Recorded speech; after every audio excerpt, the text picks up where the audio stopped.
On our planet, there seems to be an infinite number of beautiful places one can visit, with an equal number of spectacular things to admire. It requires nothing more than a curiosity to observe what is all around you. The miracle of nature manifests in countless ways, from breathtaking vistas to the simple movements of a common heifer. The purpose of this program is to present you with the extraordinary diversity of our miraculous blue planet so that you can discover these things for yourself. Today, we will visit 3 unique islands: Madeira, Taiwan, and Bali. Even though these islands are thousands of kilometers apart, they have one thing in common. All 3 islands were created by ancient volcanic action that shaped their landscapes into truly wild and unbelievable beauty. We begin in Madeira, several hundred kilometers from the West African coast. This island, still under the rule of Portugal, will absolutely dazzle the first-time visitor. You can't help but be impressed by the steep cliffs, high mountains, and unique climate. From Madeira, we will continue to Taiwan. Here we will closely examine Taroko, one of the world's most stunning mountain passes. We will conclude by heading to the mystical island of Bali, where we will descend into the crater of Batur, a monumental volcano.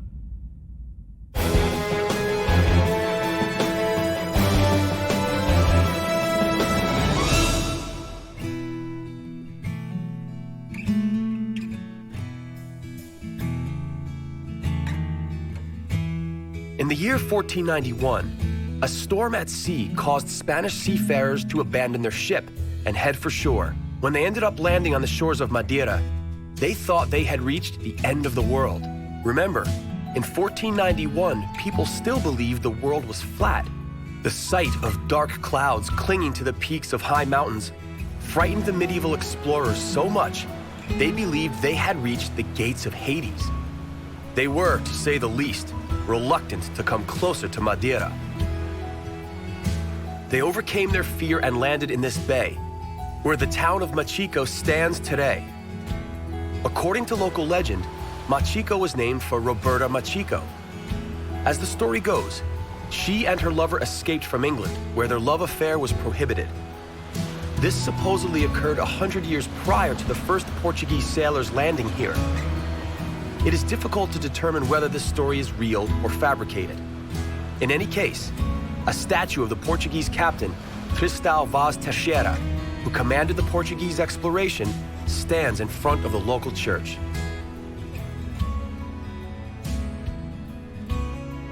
Madeira lies 500 kilometers from the African coastline. A volcanic eruption lifted the island from the depths of the ocean. The steep walls of the island extend 5 kilometers into the ocean, and its highest peak rises 1,862 meters above sea level. Tourist guides often point out that Madeira is more suited for gazing than for bathing. Despite being considered the gate to Hades, Madeira is a very extraordinary work of nature. The island is only 40 kilometers across, but the nature of Madeira is so diverse that you may feel as if you have just traversed an entire continent. We begin in the southern part of the island. Here, the Cabo Guirao cliff juts 600 meters out of the sea. It is the second highest cliff in Europe. The semi-island São Lourenço stretches eastward. Its wild coastline resembles Norwegian fjords.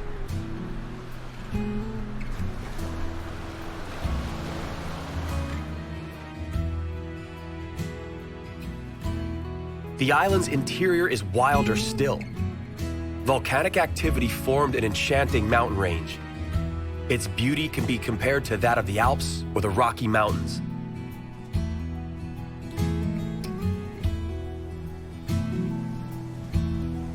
Only a few meters higher, we emerge through the cover of clouds onto the Pau de Serra Plateau.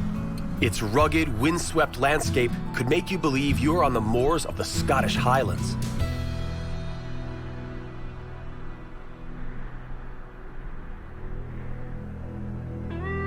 Sharp peaks that snatch the passing clouds account for Madeira's specific microclimate. The weather here is extremely changeable, as a result of Atlantic currents and strong winds.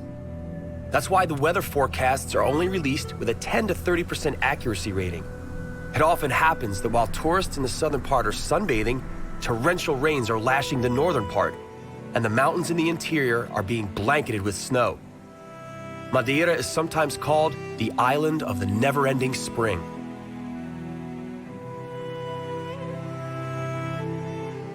In the north, in the higher altitudes, the locals seek to collect the rainfall. The inhabitants of Madeira long ago devised a complex system of irrigation canals called lavadas. These canals, stretching over 2,150 kilometers, distribute water to the entire island. A picturesque ensemble is created by thousands of colorful fields dispersed throughout the terraces on steep slopes. The cultivation of such fields has always been rather challenging, rendering the use of modern technology here useless. For many centuries on Madeira, agriculture has been the main source of sustenance, but sometimes the land failed to cooperate. To facilitate their ability to respond to land, the people built these quaint little houses. The small dwellings with straw roofing were portable, so that when necessary, the farmers could move easily. As a result, farmers could make the tedious journey to the secluded and inaccessible fields as they required.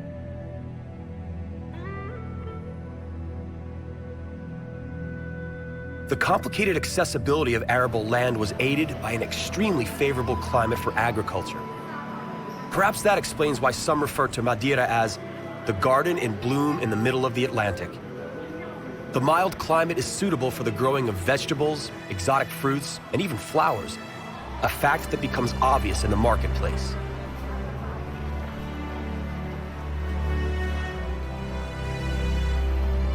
In the time of medieval expeditionary sea voyages, Madeira was used as a naval base. The ships stopped here to refresh their food supplies en route to unknown, faraway lands. They also refilled their casks of wine. A strong spirit was added to the wine to prevent it from going bad in hot weather and long journeys.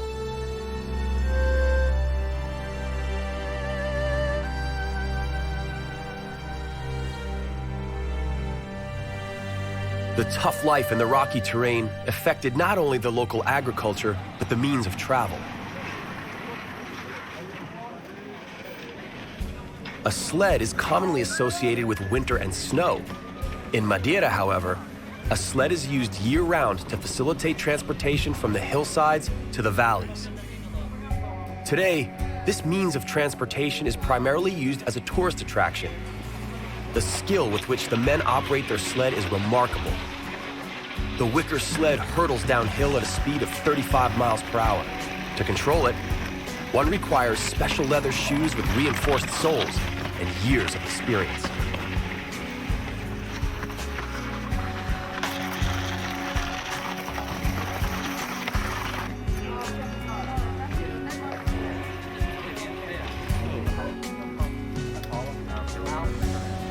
Considering the rugged topography of the island, constructing the local airport demanded considerable ingenuity. Given the lack of flat surfaces on the island, the runway had to be constructed so as to protrude above the sea.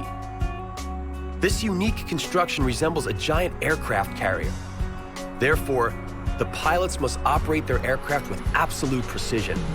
The smallest mistake could result in tragedy. We will complete our exploration of Madeira right here, at the top of Pico Ruivo. Now, we will carry on in the shadows of Portuguese seafarers towards Asia.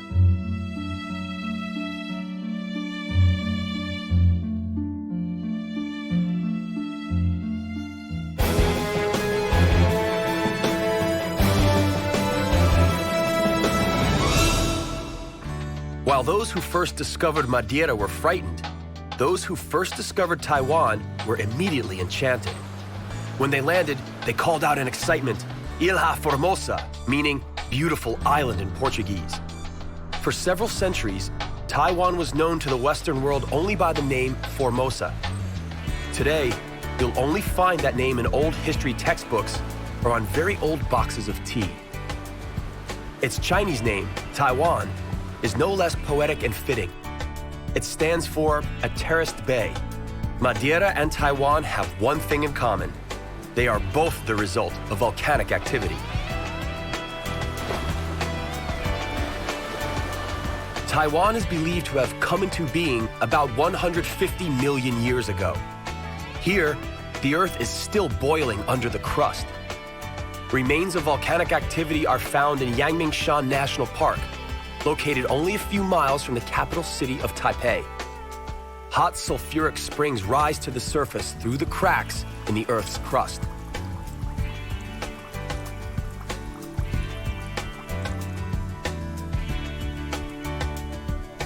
Taiwan is the world's 7th most densely populated country.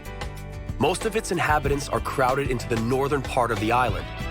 This is because the center of the island is largely inaccessible due to towering, ragged mountains, a reminder of its volcanic past. The highest peak, Yushan, rises to a staggering height of 4,000 meters above sea level. Its height makes it the highest mountain in the whole of Northeast Asia. Yushan continues to grow at a rate of 5 millimeters per year due to the continuous pressure of the Euro-Asian and Philippine continental plates. The effects of the pressure of tectonic activity are also apparent in the Taroko Pass. The pass more or less cuts Taiwan in half. It is 19 kilometers long and runs to a maximum depth of 300 meters. Those who first discovered this pass were from a tribe called Amis. They gave it the simple name, Taroko, which means beautiful.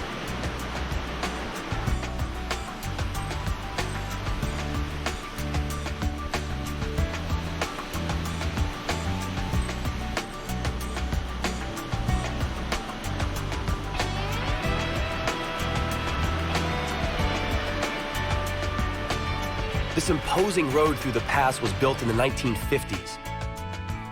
The construction workers were required to climb its steep walls carrying explosives on their backs and baskets. The baskets contained their tools. Sadly, 200 laborers were killed during the construction process. Falling rocks, floods, landslides, and even earthquakes often complicated the tough manual work required of these construction workers. Earthquakes are not uncommon in Taiwan. Every builder must take that fact into account. Despite its seismic uncertainty, in 2004, Taipei became the city boasting the world's tallest building. Only 6 years later, this no longer became the case when the Burj Al Arab skyscraper in Dubai was completed. Nonetheless, the Taipei skyscraper remains an imposing work of architecture. It is a fascinating fusion of tradition and technology. Its architect, C.Y. Lee, was inspired by nature, and so his skyscraper resembles a bamboo stem. Bamboo is known for its strength, resilience, and flexibility, while being slim and tall. The building rises 508 meters. Its name, Taipei 101, comes from its 101 stories. It is equipped with an 800-ton stabilization system. Gyroscopes and weights with an ingenious hydraulic system stabilize the building by counteracting gust winds and potential movements of the Earth.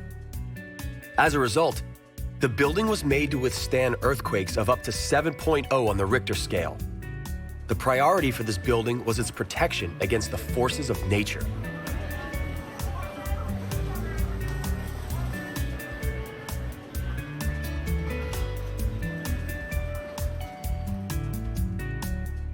From the busy capital, we move back to the very heart of Taiwan.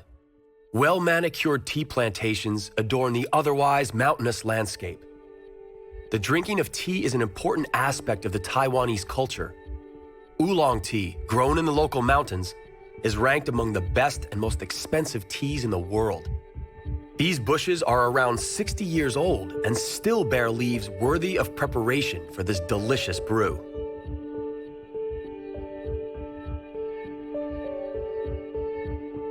The fog rising from the Sun Moon Lake, the largest water surface in Taiwan, has a huge impact on the taste and high quality of the tea.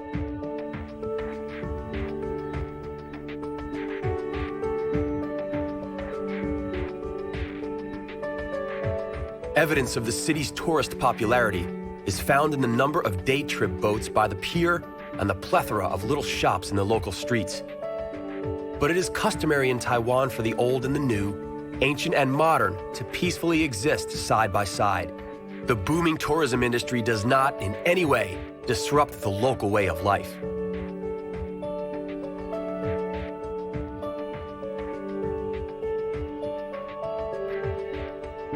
Just as they did centuries ago, the locals hang these little bells in sacred places along the lake's shore. They place a piece of paper with their names inside the bells and ask for the Lord's blessing. The Taiwanese culture has deep historical roots. Indigenous tribes inhabited the island long before the arrival of the Chinese. One of these tribes, the Shao, still reside on the shores of the Sun Moon Lake. The legend is told of the Shao coming to the island because of a white stag. It is said that when the Shao pursued the stag, it attempted escape by leaping into the crystal clear water. Its white body attracted a shoal of fish. The Shao caught and ate the fish. The fish were so delicious, the Shao decided to stay. Today, they still consider the lake and its vicinity sacred ground.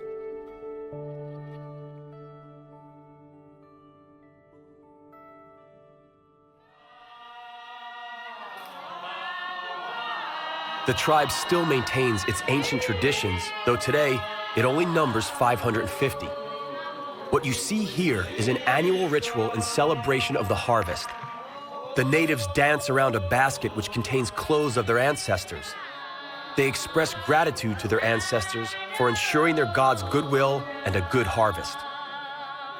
As the ritual draws to an end, the dancers create a human chain and go on a procession through the night streets.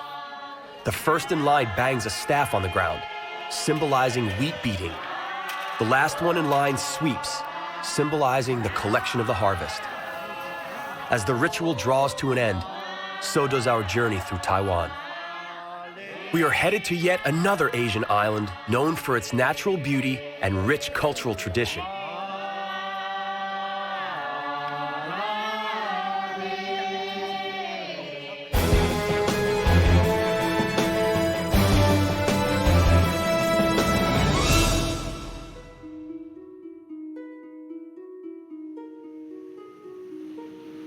Bali is known around the world for its mysterious, mystical ambiance.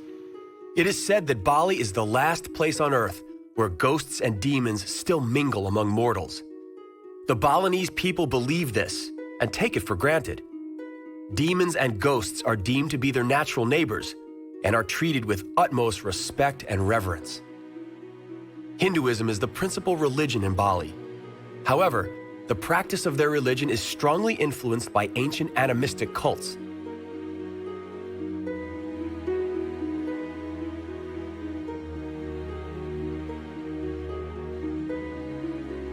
The Balinese enhanced the Hinduism they learned from India with rituals worshiping nature in all its different forms.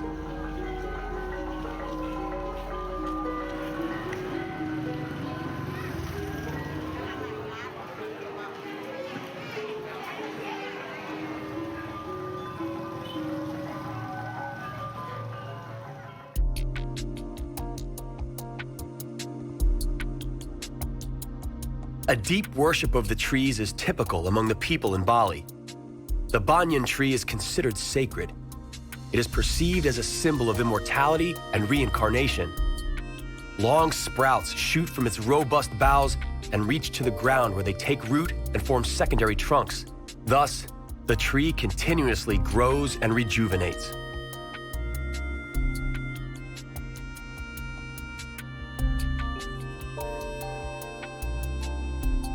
In Bali, volcanoes are worshipped even more than the trees. They are called Gunung Api, meaning fiery mountains. The Balinese believe that mighty demons dwell within. In an effort to appease these demons, they offer frequent sacrifices to the volcanoes. This imposing volcano has two craters.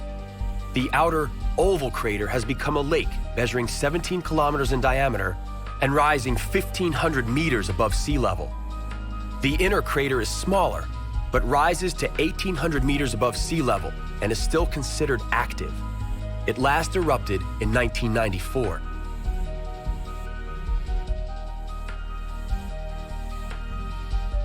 The volcanoes do more than just create destruction. The lava expelled during eruptions becomes, over time, incredibly fertile soil. Additionally, clouds accumulate around the peaks of the volcanoes, ensuring sufficient rainfall. In the case of Batur, the lake within its crater adds to the fertile microclimate.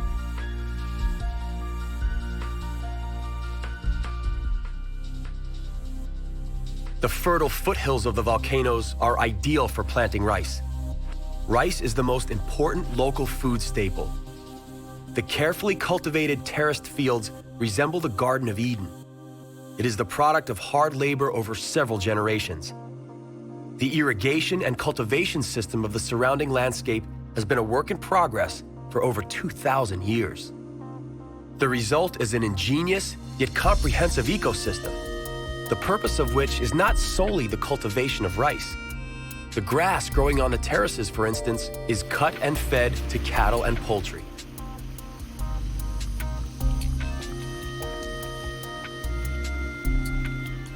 Balinese farmers utilize the water system of growing rice. This system is more profitable and at the same time easier on the land. The stems remain in the field after harvests. These are later plowed in. Bringing together water, bacteria, and fertilizer ensures the fertility of the land. In Bali, rice is harvested 2 or 3 times a year. Other crops, such as corn, are sometimes planted simultaneously. The entire village takes part in the manual harvest.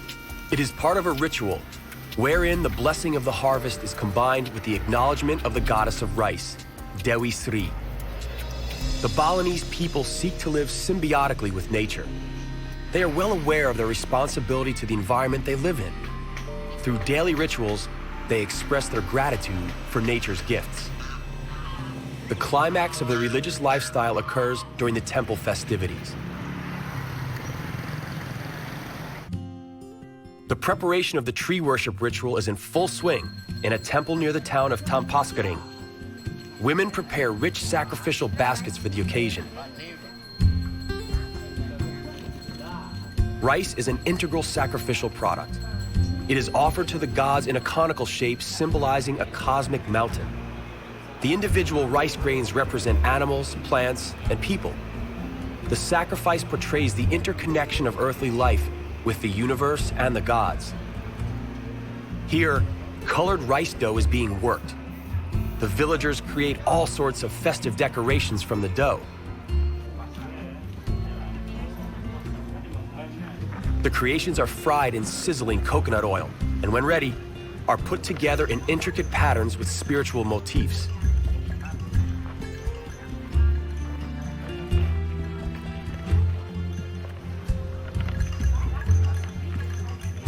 From the seashore, where the Balinese come to appease angry gods living in the depths of the Indian Ocean, we bid farewell to the colorful world of Balinese temples and culture.